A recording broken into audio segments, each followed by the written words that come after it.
ये बात उस समय की है जब भगवान बुद्ध अपने शिष्यों के साथ बैठे हुए थे और उन्हें उपदेश दे रहे थे। उन्होंने अपने शिष्यों से कहा कि क्रोध इंसान का सबसे बड़ा शत्रु होता है। क्रोध करने वाला व्यक्ति खुद को तो हानि पहुंचाता ही है और साथ ही साथ दूसरों को भी कष्ट पहुंचाता है। वो हर वक्त प्रतिशोध की आग में जलता है और अपने जीवन को बर्बाद करता रहता है। जब बुद्ध के उपदेश खत्म होने वाले ही थे तो वहीं पास से गुजरते एक व्यक्ति ने बुद्ध से बोला, तू एक ढोंगी है, तुम्हारी सारी बातें मनुष्य के रहन सहन से बिल्कुल विपरीत हैं। तू जो कुछ भी कहता है उसे अपने जीवन में अनुसरण नहीं करता और दूसरों को ये सब करने को कहता है। उस व्यक्ति के इतना सब कहने पर भी महात्मा बुद्ध ने कोई प्रतिक्रिया नहीं दी और वो शांत बैठे रहे। ऐसे में व्यक्ति और भी ज़्यादा गुस्सा हो गया और गुस्से में आकर के उसने महात्मा बुद्ध के ऊपर थूक दिया। लेकिन इसके बाद भी महात्मा बुद्ध को गुस्सा नहीं आया।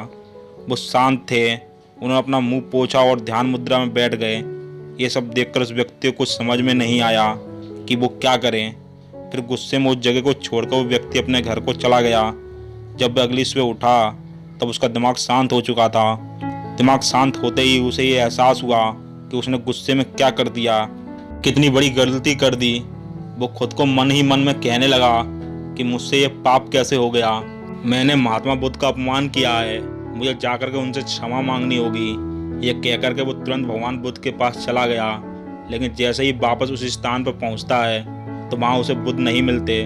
दौड़ते दौड़ते उसे बुद्ध मिल जाते हैं और वो तुरंत ही उनके पैरों में गिर जाता है और उनसे कहता है, मुझे माफ़ कर दीजिए, मुझसे पाप हुआ है, मैंने आपका अपमान किया है। ये सब देखकर गौतम बुद्ध ने उस व्यक्ति से कहा कि शांत हो जाओ, क्या बात है, मुझे बताओ तुम कौन हो। गौतम बुद्ध के ये पूछने पर वो व्यक्ति चौंक गया और सोचने लगा कि बुद्ध मुझे कैसे भूल सकते हैं, मैंने तो उनका सभी के सामने अपमान किया था।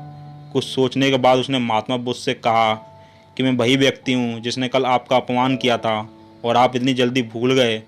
इस बात पर बुद्ध बोले, हम कल की बातों पर कल पर ही छोड़ देना चाहिए।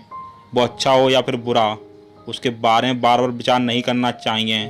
मैं बीती हुई बातों को पीछे छोड़कर आगे चलता हूँ और ऐसे ही हम सबको करना चाहिए।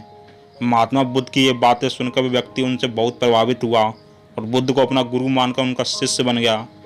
यहाँ पर हमें ये सीख मिलती है कि क्रोध करना हमारे लिए काफ़ी हानिकारक हो सकता है।